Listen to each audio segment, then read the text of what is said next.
Okay. I know we still have some other folks that are joining us, but we'll go ahead and get started.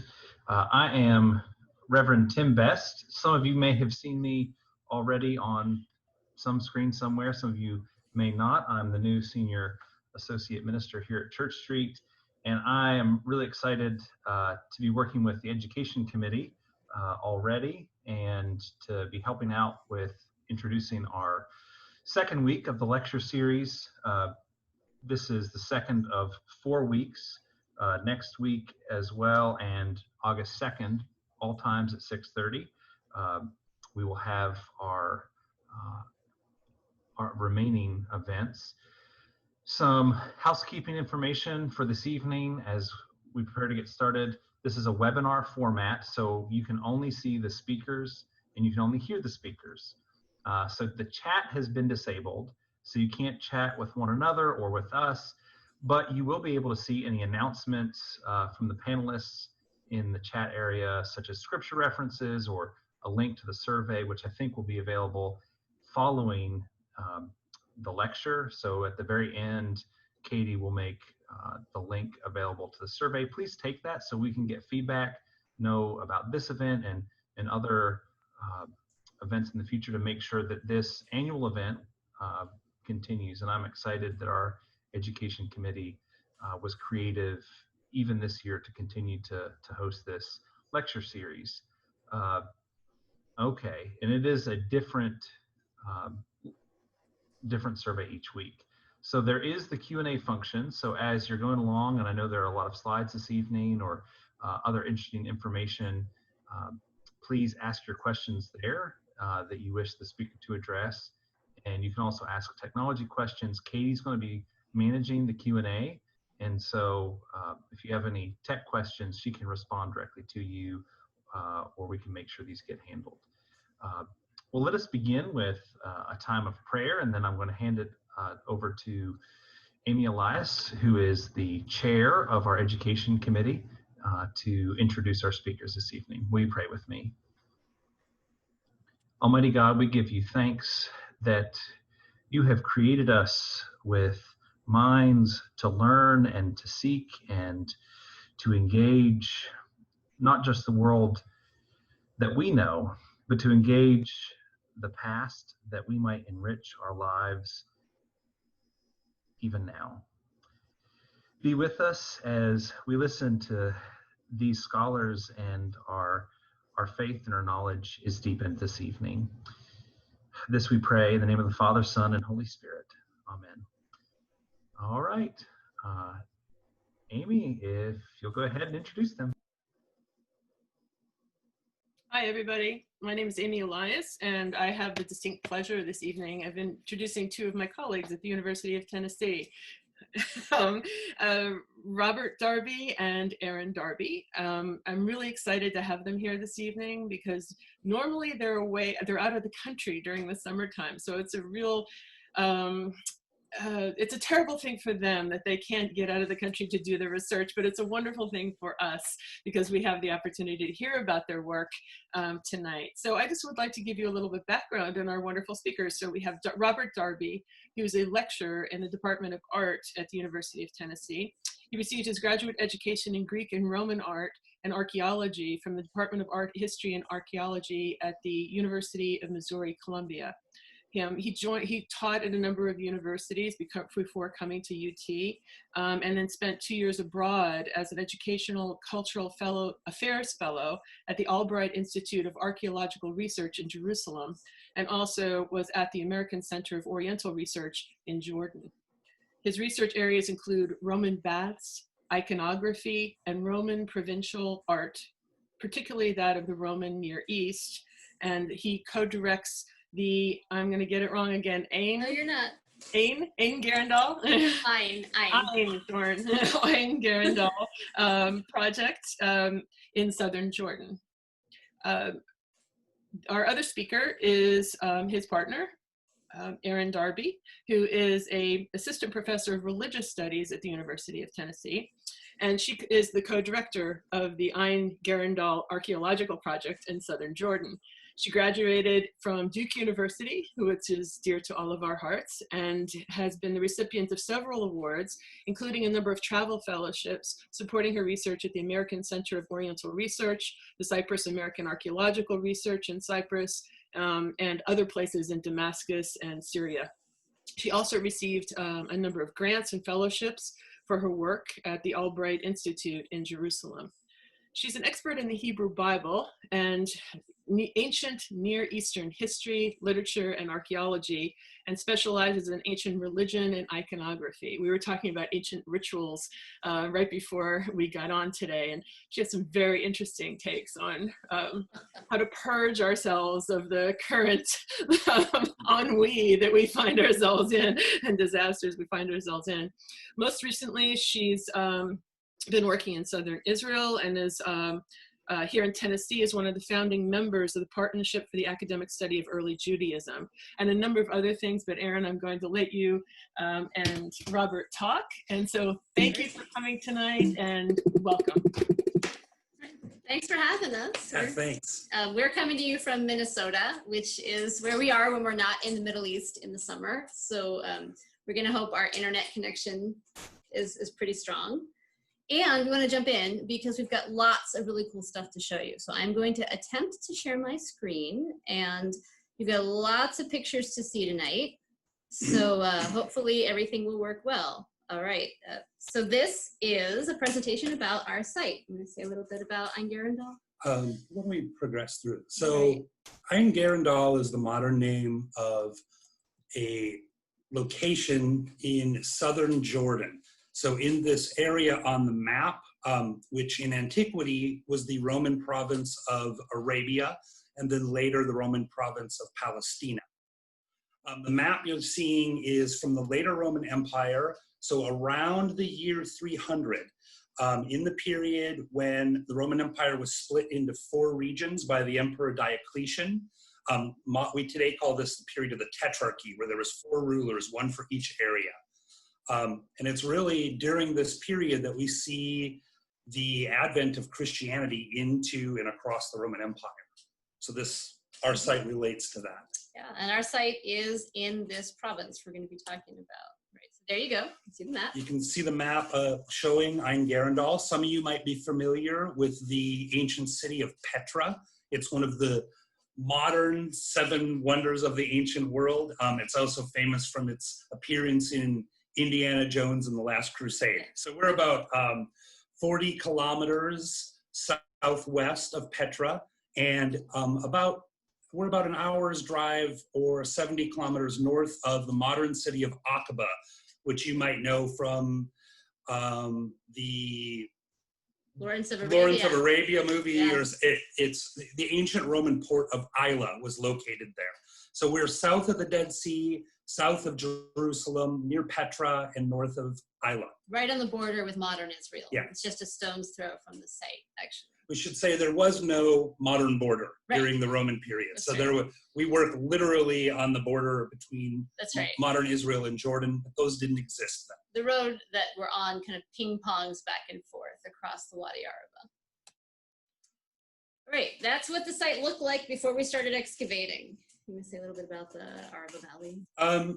So Erin mentioned we were out looking at sites, or I was looking at specific late Roman military sites for my research on Roman military bathhouses. And we found the ruins of one at this very desolate location. Depending on which direction you look, we're looking south, it looks like tattooing in Star Wars or something. If you look the other way, it's big red sandstone mountains. So it's really quite a dramatic landscape.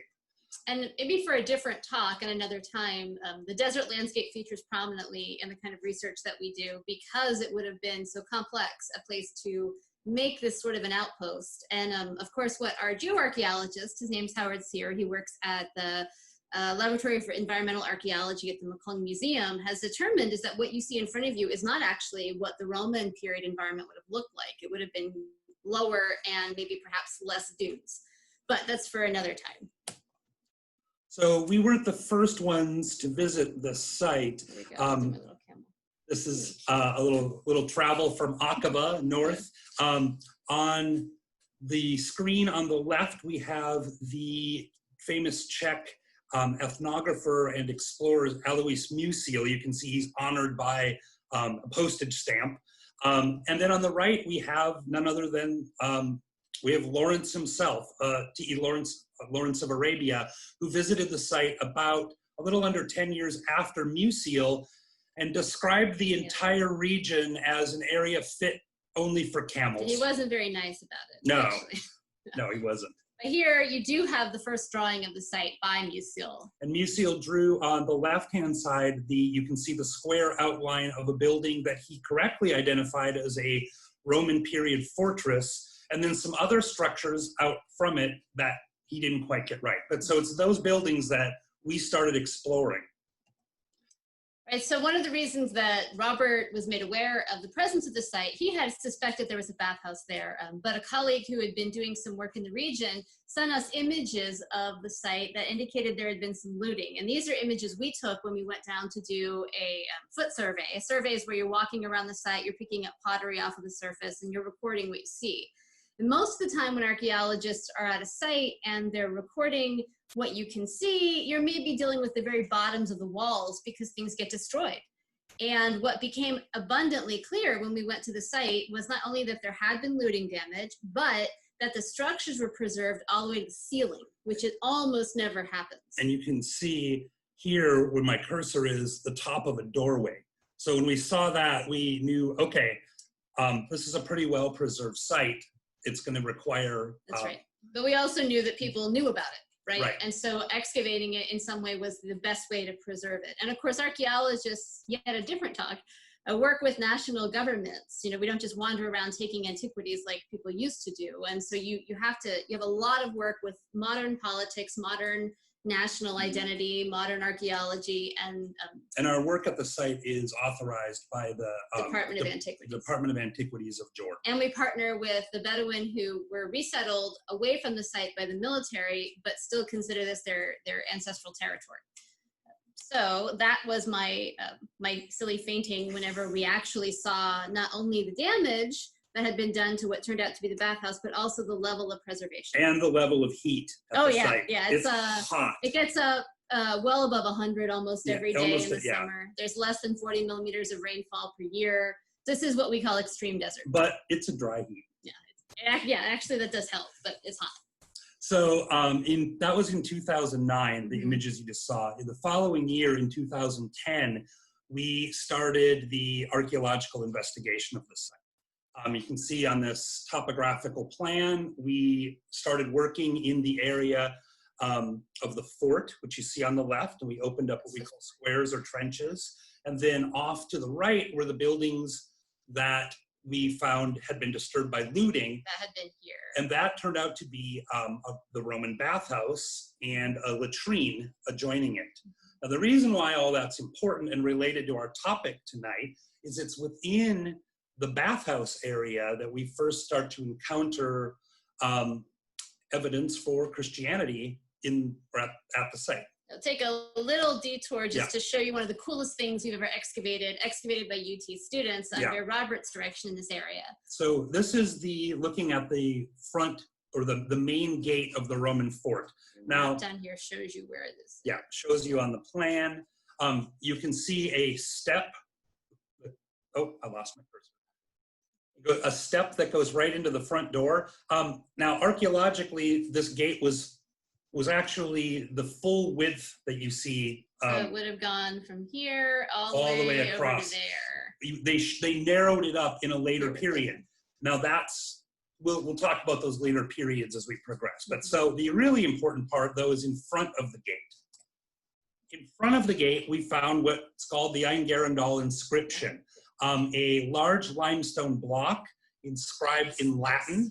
Latin was Greek was the spoken language of the East. Latin was the official administrative language of the government and the army. So remember where we are. We're in Roman Arabia, but we're finding Latin inscriptions. I provided a translation here, but in short, because we're trying to keep pace, the inscription is for perpetual peace. The emperor is Diocletian, who I mentioned, and his partner, Maximius.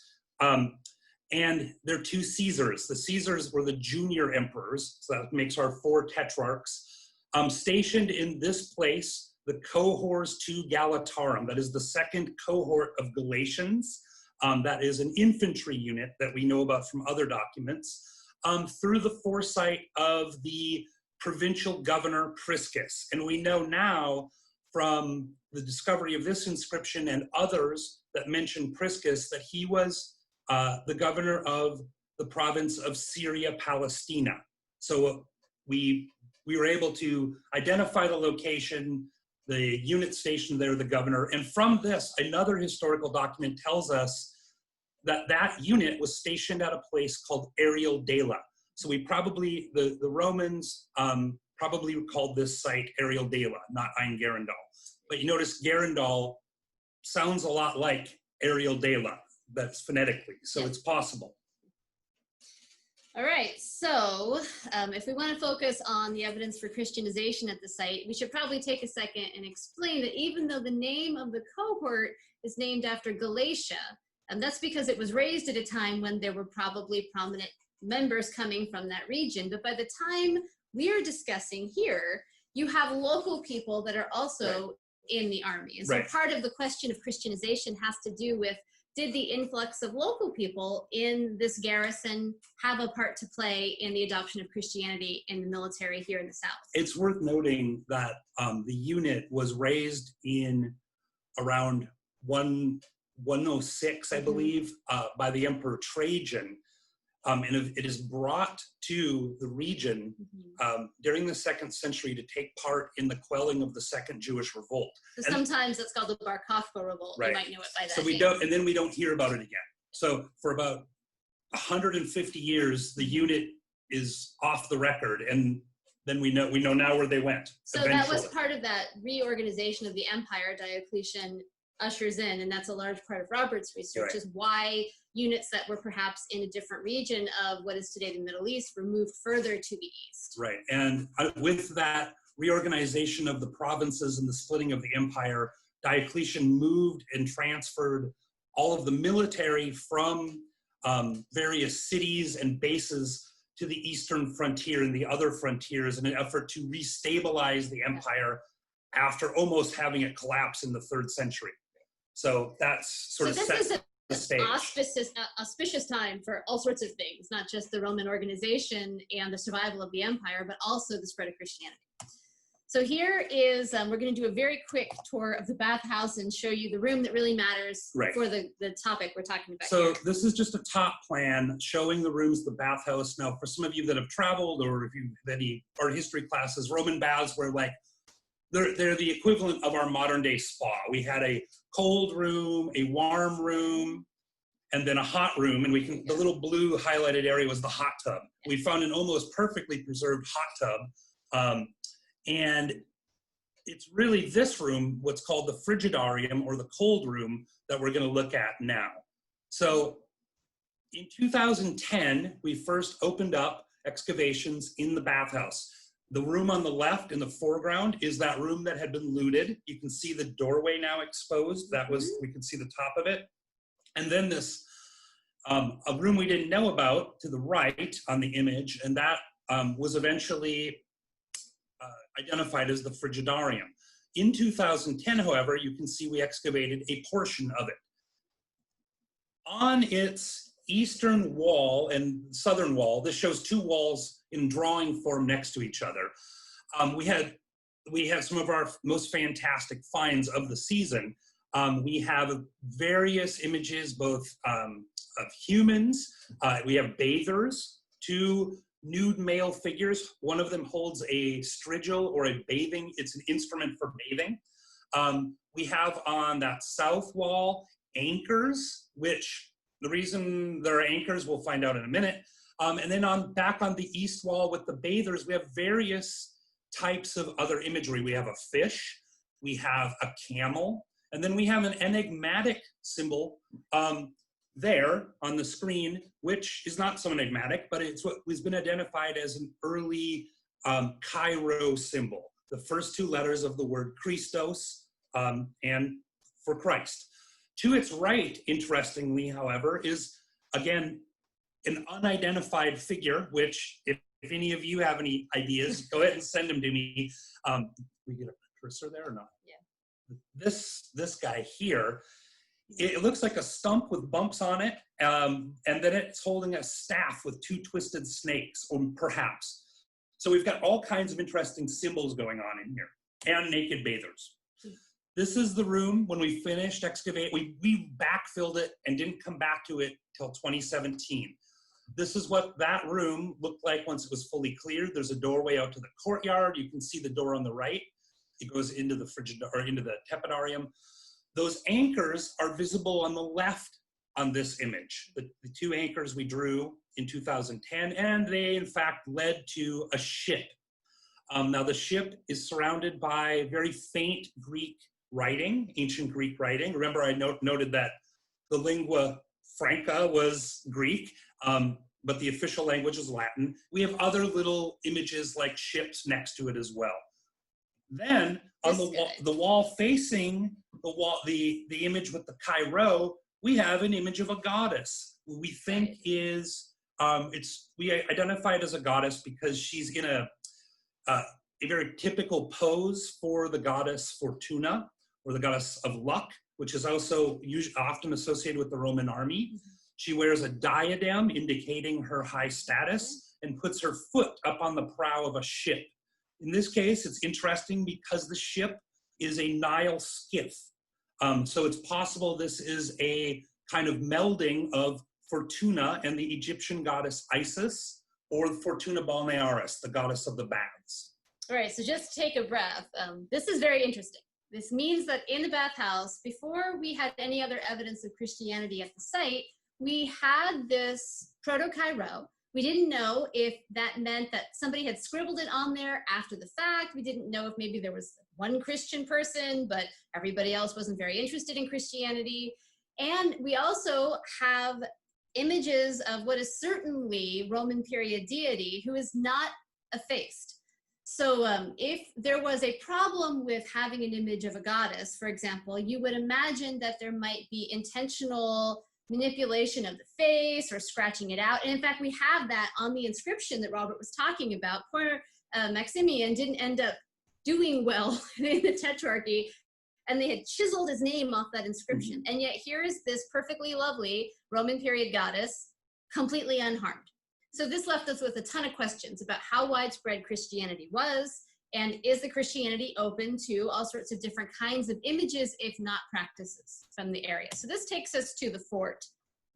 And we're going to focus on the part that's of interest for you tonight, and that has to do with the church. So we started digging the fort in 2010, like the bathhouse. But in 2015, we were digging an area on our plan where that red square is, an area that we thought would be a forecourt in front of the Principia, or the headquarters building of the military garrison. And this is where your officers would be hanging out. We dug that in 2013. So we were digging a new area. Right here. And this is what it looked like. This is a composite image, but we have the Principia that's filled with rocks and stones on the left. And we were digging this area in front, and we discovered this enigmatic apsidal structure. You can see it as a long wall going to the east with a little offset section. And we could not quite understand what we were looking at. At first we thought maybe there was a windowsill. It wasn't clear that it was the end of if it was the end of a room. Right, and you can see in that image, there's a large flat stone inside that we didn't know what it was. And that's the area on the other side of this wall where the red arrow is pointing. This is, after we cleaned out the entire square, at the end of the season, it was clear that this wasn't a straight wall, this was actually curving. So we knew it was apsidal. There are certainly multiple different kinds of apsidal buildings in the Roman period, but in the 4th century, if you find one, you're automatically going to be wondering if you have a church, especially if you've already found a Chi-Rho at your site. but we weren't sure. One of the things we saw right away was the phasing. So if you want to talk about that. So if you can see in the image to the left, we have, we have on the red line on the left is the main entryway into the headquarters building. And you can see the foundations of the church sit just up above that. So the church was a secondary construction within the fort. Which means if the fort was founded around, early 300s, that means the church was found sometime after that. How far after that is not yet clear. Not exactly, but we'll talk more about that. Yeah. So if you look from the top down on this little sliver that one of our students was excavating in 2015, you can see that apsidal shape even more clearly, and you can see a bench lining the internal wall, and you have this unfortunate thing that we thought was a windowsill. And there's Taylor. Taylor's one of our UT students who excavated, and ironically, the entire season, Taylor was convinced that she had some kind of Christian or ritual space, and we kept saying, no, it's probably just some, we called this Taylor's pit, and I threatened to leave her in there for that. But it turns out Taylor was didn't know it, but she was absolutely right. And part of the way we know that is when we got inside at the end of the season, you could see, first of all, a set of stairs. There were stairs. This is our bulk wall. This is dirt that we left behind for another season to excavate. And what you automatically see if you look closely is that there were stairs that would allow you to walk up into this space. And that flat stone, when we cleaned off the front of it, you could see it was molded. Yes. And carved, and was nicer than most of the other stones that we found in the entire fort. That's right. And probably there was a flagstone floor that was taken out in antiquity and reused. So then what we realized was we weren't looking at a windowsill, but the footings for a chancel screen, or a chancel screen holder. I think you can see that here really well, where you've got the carved out spaces here where the chancel screen would have been, but of course was probably wood, or later it becomes marble, but I doubt that was the case here. So you don't tend to find the screens, but you do sometimes find the grooves where they used to be. So that's what we ended up with in 2015, but we didn't have, we had good circumstantial evidence that there was a church, but we wanted a bit more. And so we came back in 2017 to excavate, and what began about that much turned into that. And you can see with this image, we have not just our apsidal room, but a complex of rooms surrounding it. So we have a small church. It's so cute. I call it a churchlet. This is a little baby church. Constructed. Its placement is important because it's placed right in front of and adjoining the officers' headquarters building of the unit. So we're not talking about one, like sad solitary Christian now. We're talking about an officially constructed building by the officers' quarters. Right. In fact, the commander of the unit would have had to have himself been Christian in order to authorize the construction of this building. This wall is nicer than most walls in the church. I know it might not look like it to you, but when we found the wall, we thought, whoa, that's a hot wall. And so to do this kind of work would have required official authorization. So if we want to take a look at a few bits of the building. You can see it a bit better. There's our set of stairs. You can see the remains of Taylor's pit on the right, that big dip there. What we found was that the floor had been robbed out. So that's that flagstone you could see in the previous it may have had nice paving stones or a mosaic. We don't know because it's not there. Yeah. But it was lined with benches on three sides. And in the center of the apse, you can see that large plastered post hole. Think of a better picture of that here in a second. We think, well, at this period, because it's so early, you want to talk about that at all? Sure. At some point in time, things like the altar had to be made out of stone, but not this early. So our assumption, at first we thought, well, is this some kind of weird baptismal font, but it shouldn't be where it is. And we spent some time looking, is this like hydraulic plaster that you could have put water in? But ultimately we decided it was probably the footing for a wooden altar that has long either been reused or taken or destroyed in some way or another. Remember, there used to be a roof here, right? Right. So, a substantial roof. That's right. And we'll show you a little bit of that collapse. And then later. Even while we were digging this, again, my colleagues might say, well, apsidal buildings are everywhere. It could be a public building. You can't say that just on that. But we had a clincher that we'll get to. And there, in the collapsed stones around the church, what we had the architecture from the apse fallen down and lying there in basically in perfect place, like we saw with the front gate, was this large carved cross, carved in relief and painted red. You can't see it in the image, but in person there were still remnants of the red paint. And this was a keystone. So where this fit would have been an arch above the apse. Right. And this would have been the piece that facing out towards the so directly sanctuary. above the apse. So that's pretty good data for a church. We've gone from proto or interpretive kairos to a full-on cross. And I will say that the use of the cross as a symbol is actually really rare in the early 4th century. So this is an important find as well. There's a few on I think, burial markers, maybe Agora Safi, but generally speaking, this is pretty amazing that you'd have it. And a lot of the ceiling was gone. So how lucky we are that this remained, actually. Then what was another shock for us was that you don't enter the little churchlet directly. The only way you can get into this sanctuary area is by coming in through this external room. Everyone see that doorway right there. So in other words, to get here, you had to pass through this, which makes this pretty significant if you're trying to interpret now we have not just a little church, but a church complex. We have multiple rooms around the church. The problem is this room has turned out to be very thorny to interpret. It had a big arch that spanned the entire area, sort of a low squatty arch. And what we found in here was evidence for things like food consumption, daily use pottery. So maybe it's a multi-purpose space. Maybe it was used because the church is rather small, so you can only fit so many people in here to take the sacrament. It's not that uncommon to have what we call courtyard churches. I'll show you a picture of one in a second in this region. But we're actually still struggling to come up with exactly all the different kinds of ritual activities that might have happened in this space.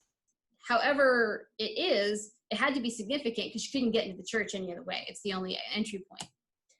But this is another thing that the excavation showed. So Robert, you want to explain? Right, we're looking across that room that adjoins that adjoins the sanctuary, and you can see we've highlighted there was a doorway. Now the doorway was filled in not intentionally, but just naturally through collapse and deposition. So we knew that there was at least one more room that lay to the north of this specific space. So that was very exciting, but also inconvenient because we didn't have time to excavate it. So we had to go back and excavate it again. So just so you can keep time, this is what we dug in 2013. This is what we dug in 2015. That's everything we dug in 2017. And then we had to go back over here.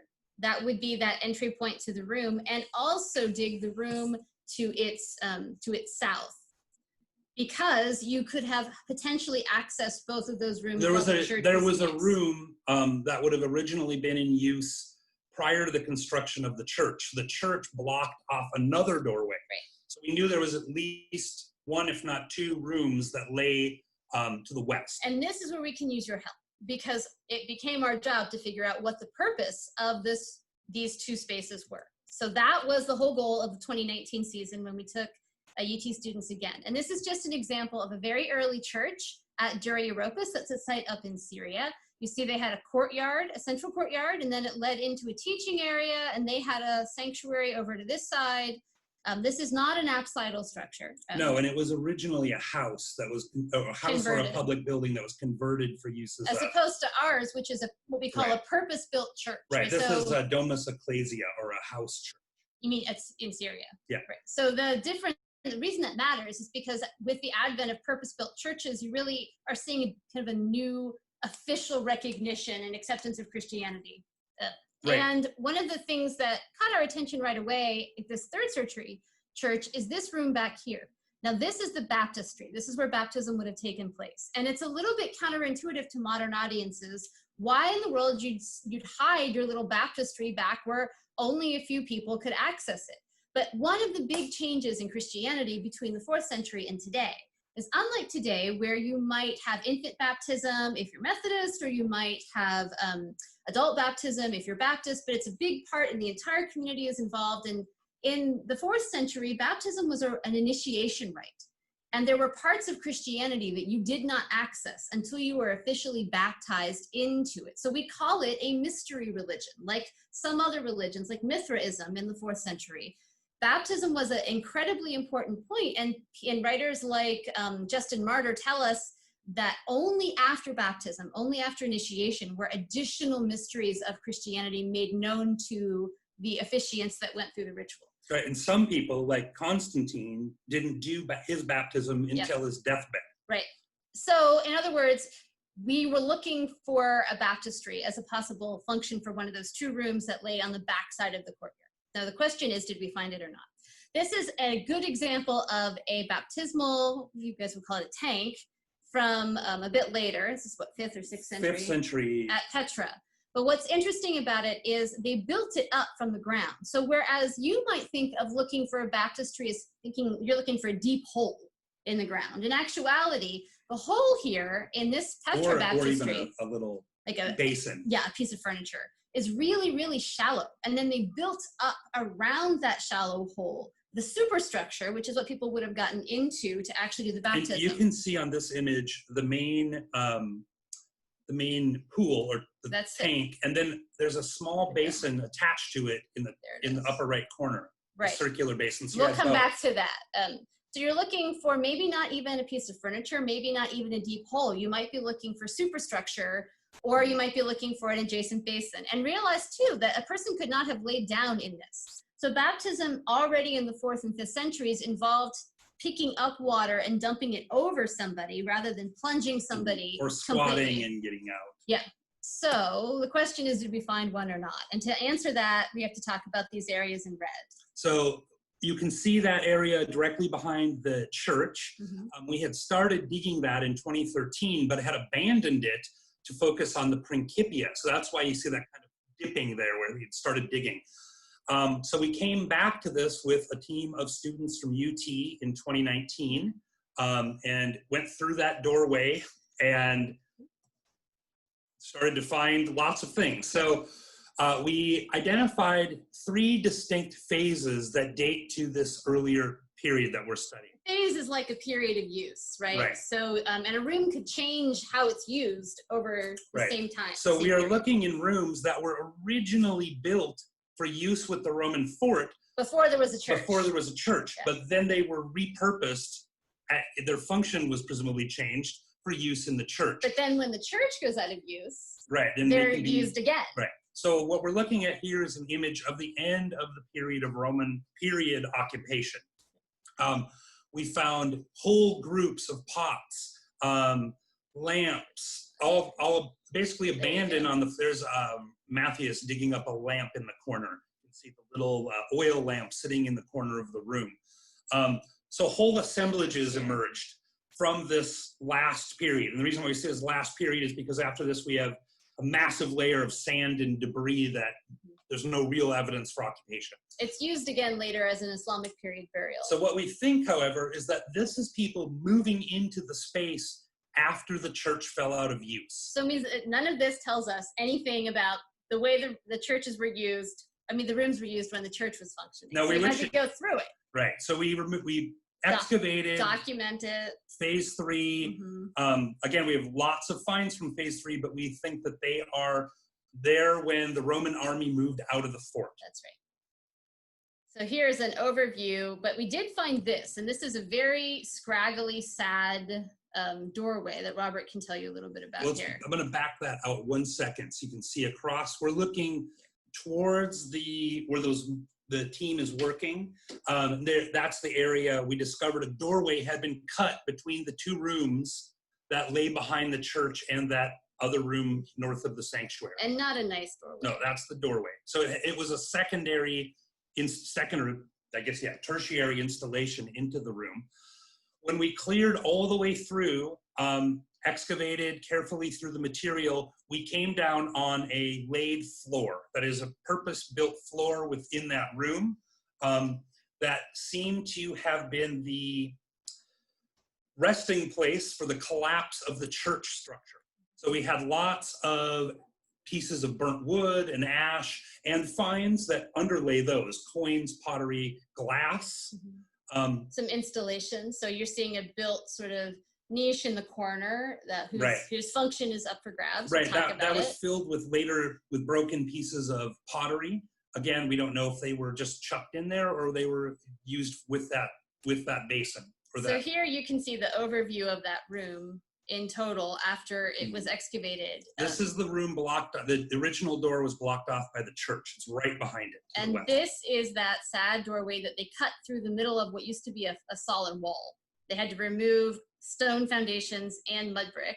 And then this is the room to its north that we're going to talk about. The one where we could see that doorway in the other room. So that's the room to its north. And you see there's this sort of odd kind of shallowish cut in the back side of that room that we're going to return to, but with some really nice paving stones and what looks like what's remained of a stone basin. Yeah, it was fragmentary, but plastered into the corner, a small basin. So that's what we had. That's what we're working with from 2019. And to answer our question, did we find the room for baptism? Just so you can see, one of the pieces of data that we think about when we ask that question is, it must have been significant that they be able to process from this room into this room. There's no other reason to dig an entirely new doorway through two completely separate rooms. So whatever they were doing, they absolutely needed not one space, but two spaces. And that's significant because what we know about early Christian baptism is that you would process from the courtyard into a baptistry that most people could not access unless you were the officiant.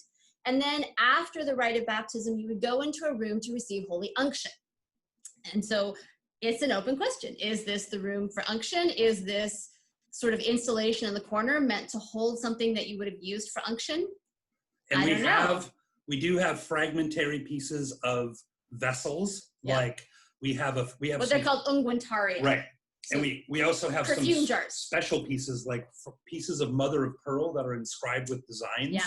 So it's so interesting. Possible. And then here is a very highly speculative reconstruction. So remember I told you we wouldn't necessarily be looking for a bathtub, and we wouldn't necessarily be looking for a deep pit. If they built up the superstructure like this, then there could be almost nothing left. And so one possibility, or if they had, for instance, a basin that was lined with marble. They might have taken the marble. Right, like our floor was removed from the church sanctuary. Anything like that could be robbed out.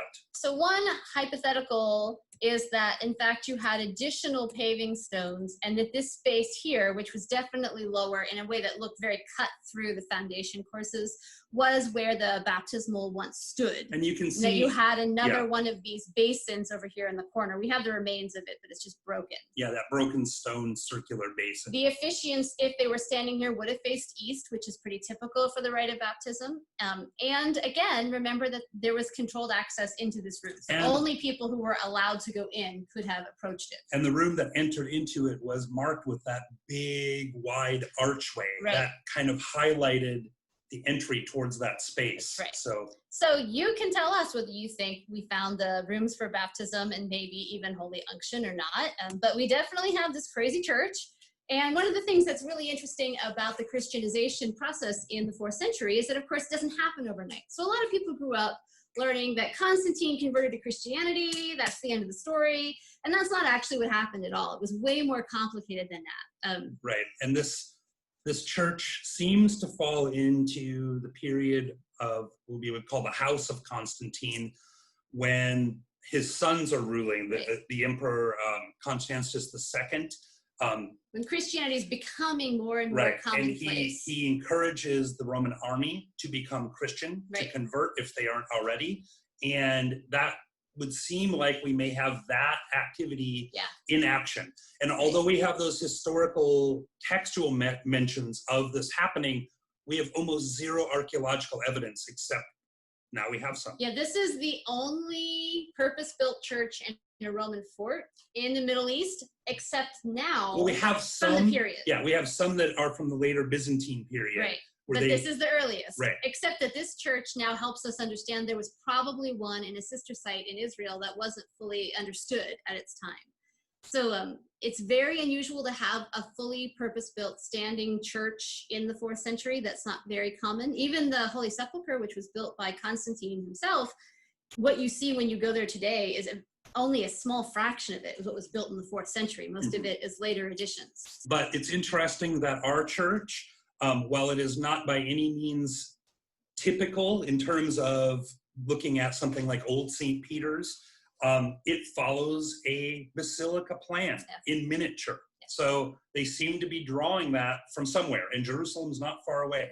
And So, you know, a lot of people don't recognize the role that either the empire or the military play in the spread of Right. Christianity. And that's partly because if you grew up in a church, you know, you may have heard what Christianity spreads because it's true, or because it speaks to people that were being left out of other kinds of religious expression.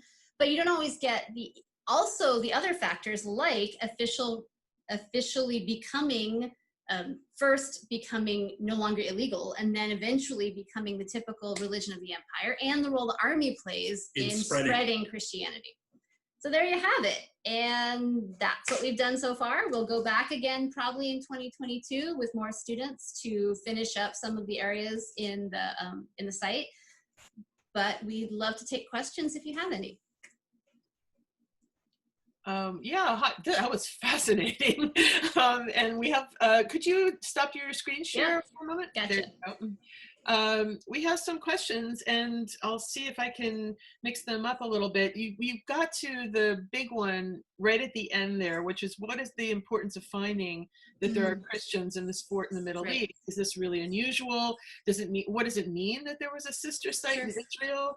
So basically the idea here is, like, how does it change our understanding of Christianity to build in this military component?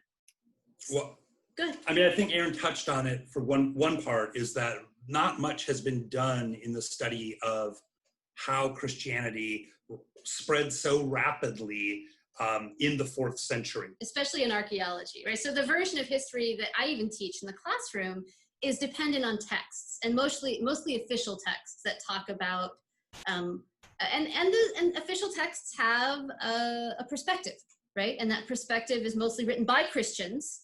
So of course it's sort of triumphalist about the value of Christianity, and that's why it spread.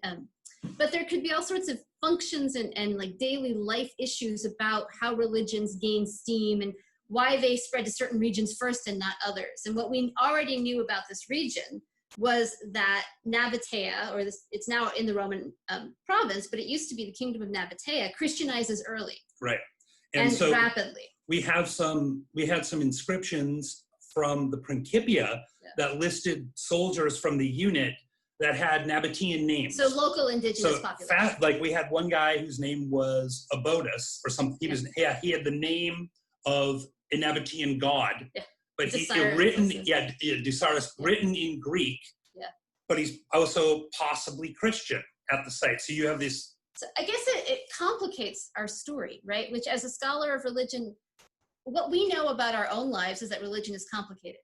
And yet, when we have such little information about the average daily life of people in the past, we tend to draw the picture based on the dots that we have. And if we don't have very many dots, our picture is not very complicated. And so it presents a false story of the past, where we end up thinking things are much cleaner and easier than they really were. And so I love that these folks, they've got images of Greek and Roman deities, maybe Egyptian deities, but they're Christian, but we don't know exactly what Christianity looks like, right? Not long after the Edict of Toleration, out in the middle of nowhere. So I'm always looking for ways to really get at the daily lives of people who are left out of history. So for me, that's very exciting. That is very exciting, but it raises the other question, which is that what were Christian practices like at this time, and how are they different? What do we know about Christian practices at this time or in this place? I mean, remember, a lot of what we know is in official texts, right? So you're looking at homilies, you're looking at sermons. My colleague Tina Shepherdson is a specialist in Christianity in the East, but she focuses on those textual witnesses. Sometimes they tell you more than they meant to. So if you read, for example, the sermons of John Chrysostom up in Syria, a little bit after this period, he keeps telling people to stop going to synagogues. So clearly, you got a bunch of Christians hanging out in churches who are also going to synagogues, which is not something you would necessarily anticipate. So we have hints in the official record that things are more complicated than we might assume. But I think you can also, even if you look at what we dug, even if you don't fully visualize the remains of a baptistry. The development of this sort of prototypical church that emerges in the following decades in this very region are what we would call atrium churches, using the basilica form, and they all have baptismal fonts. So, I mean, it highlights ritually the importance of baptism in early Christianity, that is one of the first and foremost features. But I do think you have to think of that as an initiation rite to a mystery religion. And that is different than the way we might perceive Christianity today, and different than the way people today might perceive Christianity of the past. It wasn't just a matter of, I like Jesus, so I go to church. Or you're baptized when you're little. Yeah, there's a whole series of steps that you had to declare yourself fairly serious about entering. And these steps aren't unique to Christianity. So other religions, like Mithraism, also required initiatory rites to have access to the tradition. And I don't know what a modern congregation would do if you told them that today, right? Well, sorry, you're not baptized, so you only get to know these things. One might also ask, if the commanding officer of the unit is Christian and you have Christian ritual practice going on in the fort, in this church, what if you weren't Christian? Yeah, like to and get you were in out. that. Yeah, I mean, so. And who's officiating it? Do we have a chaplain? Right. So it brings up all these. I guess in my work, especially in ritual, I'm always thinking about putting people back in the picture, right? So I want to know who did what and how did they have access to what kind of knowledge, and you know, did like you. What was the mechanism where the person who needed to be able to oversee Eucharist was somehow assigned to this church out in the middle of nowhere, or were they just renegades and decided to do it all their own way? And we can't always get to those answers, but I think if we ask those questions, then we have a much more complex picture of what we're trying to recreate. And I guess archaeology is the enemy of overly simplistic answers. Right? And archaeology is also the enemy of surety. Absolute answer. Yeah. So sometimes the question is just as important as the answer in the research. As is education generally, right? Doesn't like easy answers. It goes for the more complex picture. But the fact is that you've got stuff you wouldn't expect, right? And so that's fun. That's exciting. That's right. Well, somebody asked, though, related to this question, can you talk a little bit more about how the army spreads Christianity? So if we imagine this unit, now the Roman army in some instances remains in place, its various units, like the legions, for hundreds of years. Right. Under Diocletian, that changes. So for instance, there was the 10th Legion was stationed in Jerusalem all the way from the 1st century till the beginning of the 4th century, when it was transferred to Aqaba. So whatever cultural practices the army had in Jerusalem, they were superimposing those on a new community when they moved to Aqaba.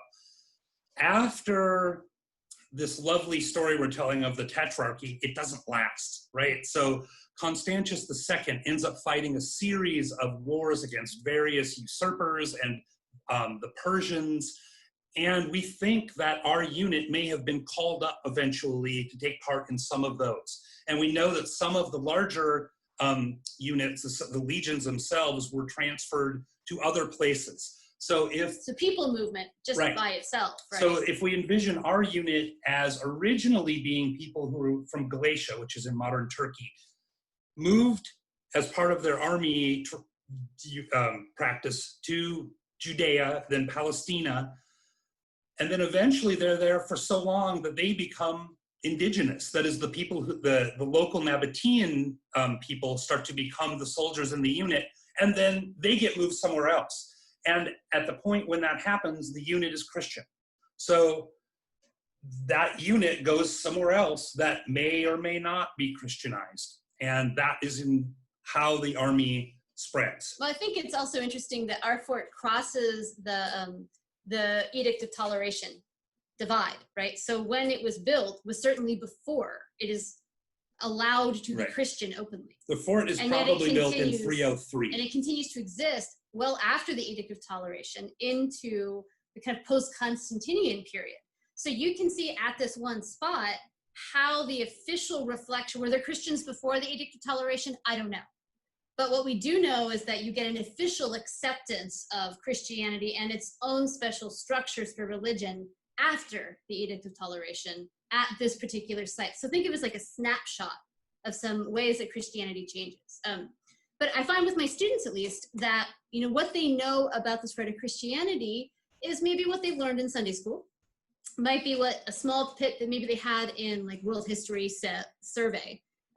And what we actually, those of us who teach Judaism and Christianity, spend a lot of time doing is saying, oh my gosh, it's so much more complicated. There's so many more networks. There's so much more, not just people movement, but also different ideas. There's not one idea of Christianity, even though the church is probably, I guess, would you say it was founded around the time of the church councils? Or we're not sure exactly the year, but this is a period where the church is still trying to figure out what official Christianity looks like. And that in relation to how the army spreads religion, we have a parallel development of the Roman army in the 2nd century picking up the worship of Mithras from the east and bringing it back to the west. Yeah. So you have these Mithraea in Europe.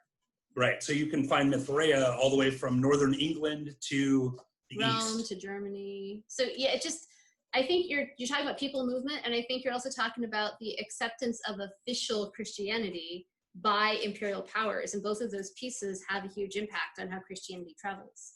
That's fascinating. Yeah. Who built this site? One of our listeners asked, who were this builders, soldiers, hired workers, slave workers? It's an excellent question.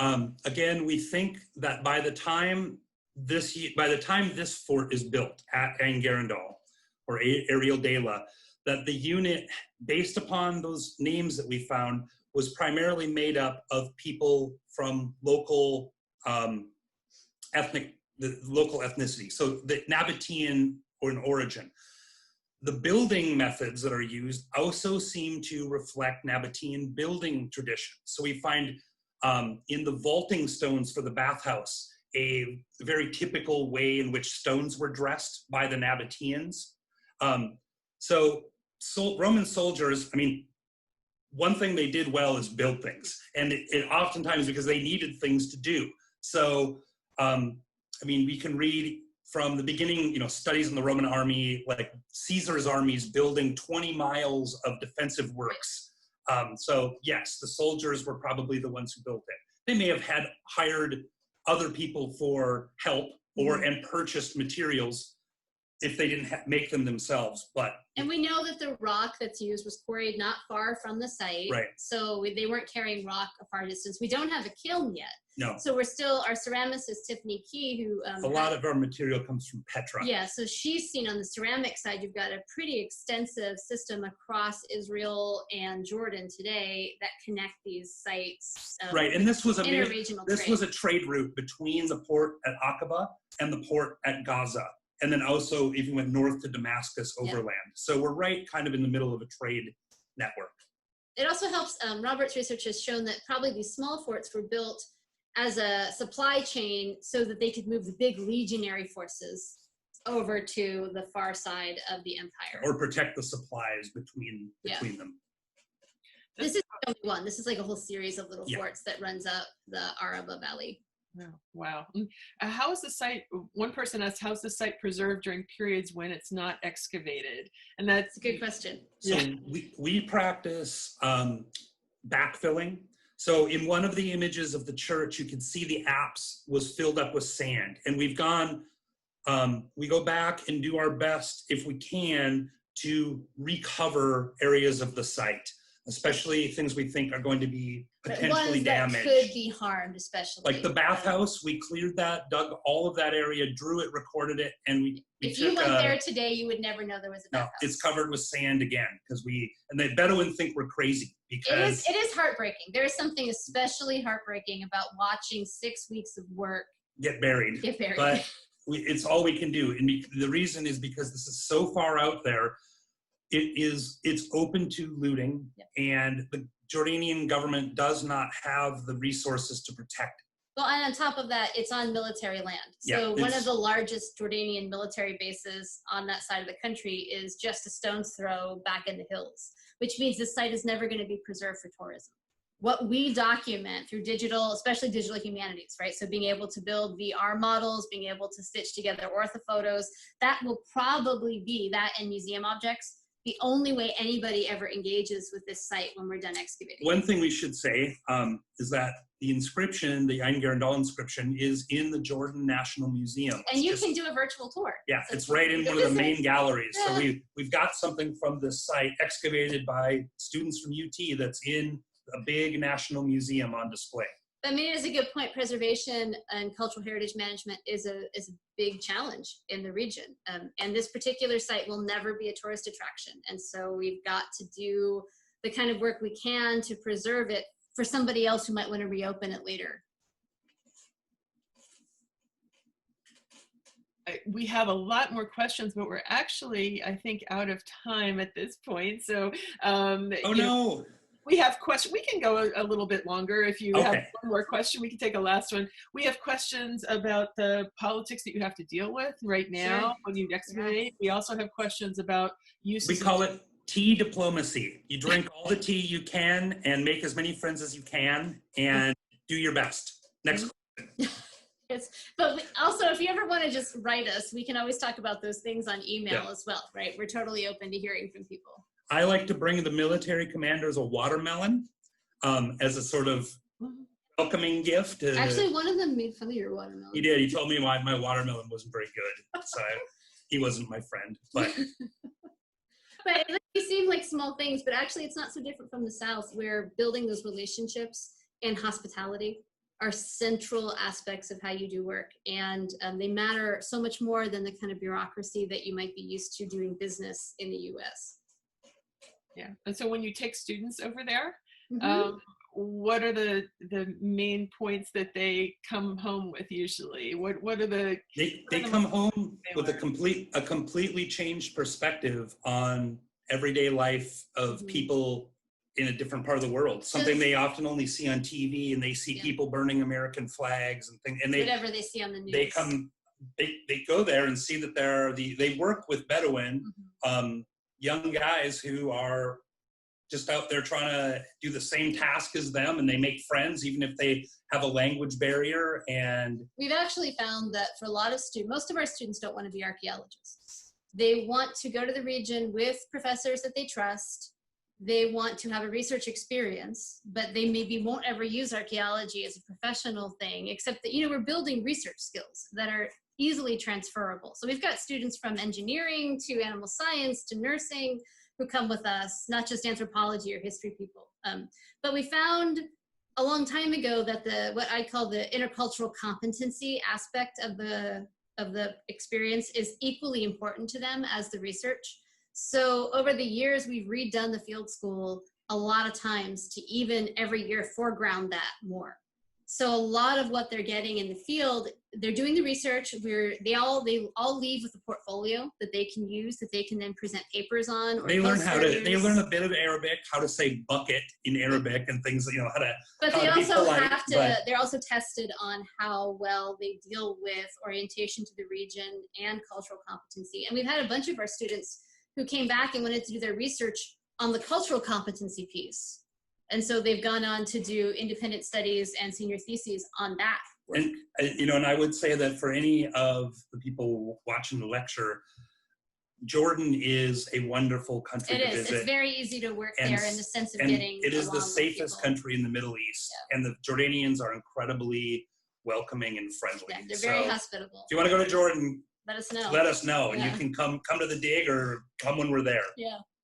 Well, that's a wonderful place to end. Thank you so much. I'm going to thanks for having us. Over to Tim Best, who will dismiss us. But thank you so much for all of your work and for sharing that with us.